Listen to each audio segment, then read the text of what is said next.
Hello everyone and welcome to my build for this game. This is Tournamental. It is a tile-based game. I created 3 levels and I wanted to share my new mechanic with you guys. This is going to be a key card and door system. You've seen this in other games, in Chips Challenge and other various games as well, but I did take some inspiration from Wolfenstein and Doom as well. Even though this is a tile-based game, I kind of wanted to do like a sliding door feature, so I wanted to add some animations to it and things like that. So without further ado, here is my mechanic. Alright, so I'm moving my guy, and then when I come over here, I added a widget letting the player know to find the key before they go through the door. And as you can see, there's a key here. He picks it up and disappears, and then the door slides out the way for the player to go through.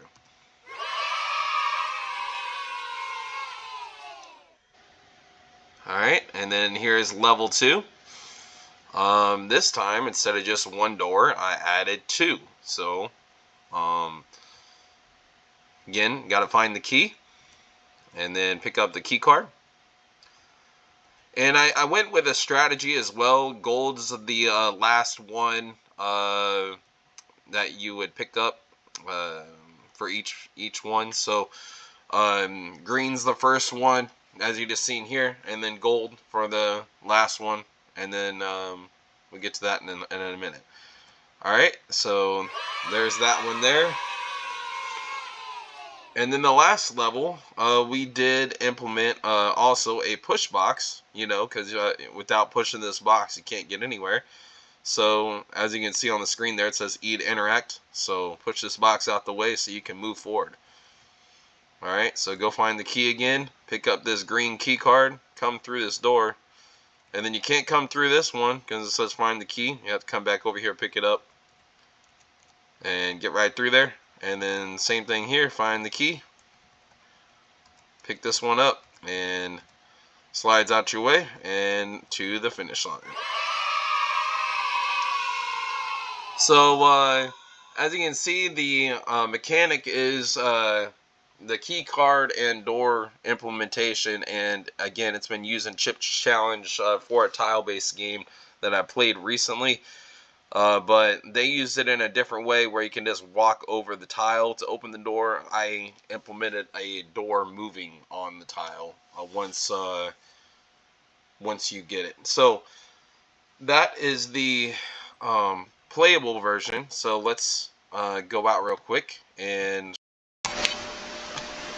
Alright, so a minute ago we just got done doing the standalone game, and in this part we're going to show you the blueprints and how we got them working. So in the game, we needed the key ring, so it was a variable here, and this key ring, you had to make an enumeration with so it had all the keys listed on there, and then this key ring tells you which key you picked up and stuff, and you need this on your character, so you just need it as a variable. And then we'll show you the rest here. Okay, the tile key. So as you can see here, and to start out, we had the same tile. We did a child class, of the main blueprint, and then we kept this main flooring tile the same. And then what we did was we added a key card with a sphere collision and a point light. So as you can see here, you got your cube, which had certain dimensions on it, and then you had your light right here, and then your sphere collision, which I call the radius. Now to show you the rest on so how the rest of this works, alright, construction script.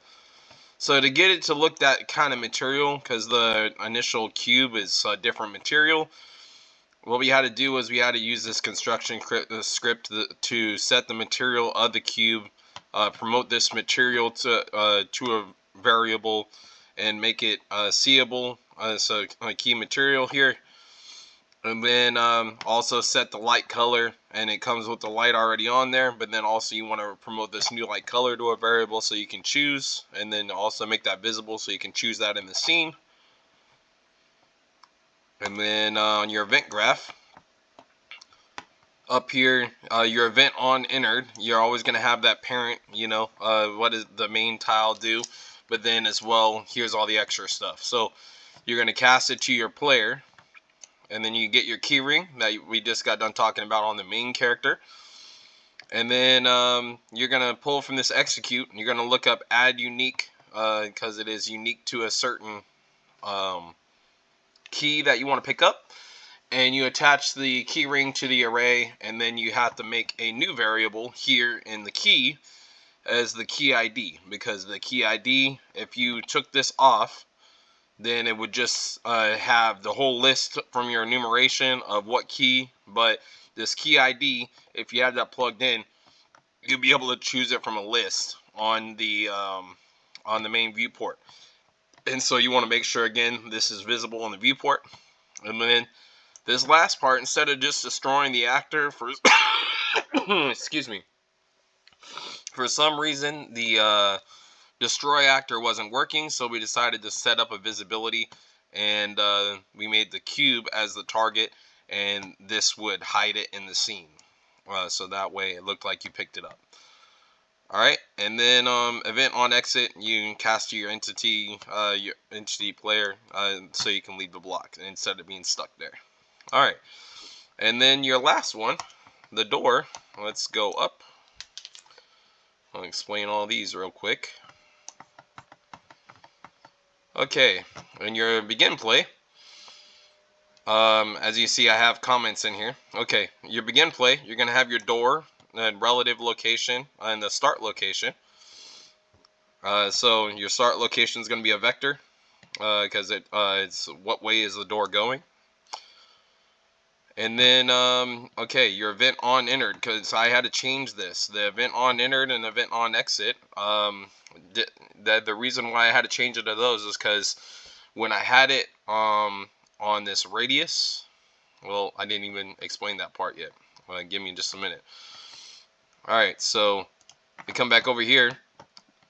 Same thing with this tile, made it white and then added a white door. So you got your base plane, the door floor.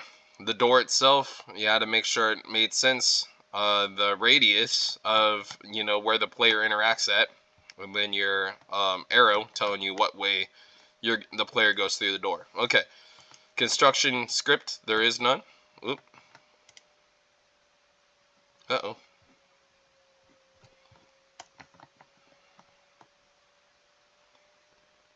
Alright, sorry about that, y'all. I did not mean for that to happen. Okay.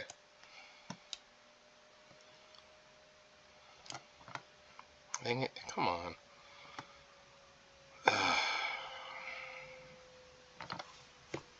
Why is this doing this right now? Okay. So, on your construction scripts, there's nothing. Okay. So, on your event graph, okay, now you can see all your stuff over here in your components for your door. Okay, you saw all that in the viewport. So, to show you this, initially, this radius, this box collision, was what was here, enter and exit, but then it didn't work properly because the overlap didn't work correctly. So, we had to change that. So what we ended up doing was we put the event on entered, and again with the parent.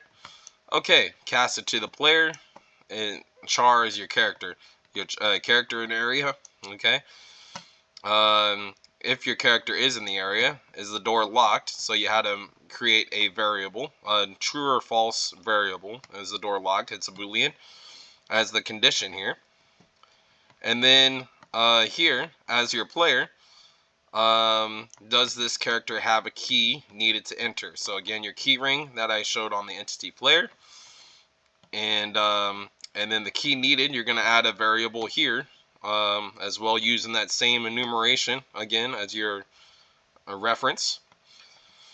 And you're gonna say, does your does your key ring contain the key that's needed? And if it does, you connect it to the second branch. So to show you how this second branch works, if this door is locked and that is true, then you're going to need another branch. So if the door is locked, if the character has the key, as it says up here, open the door. And then if the character doesn't have the key needed, locate and try again. So I created a widget that would tell the player go find the key, and that's this key advice here.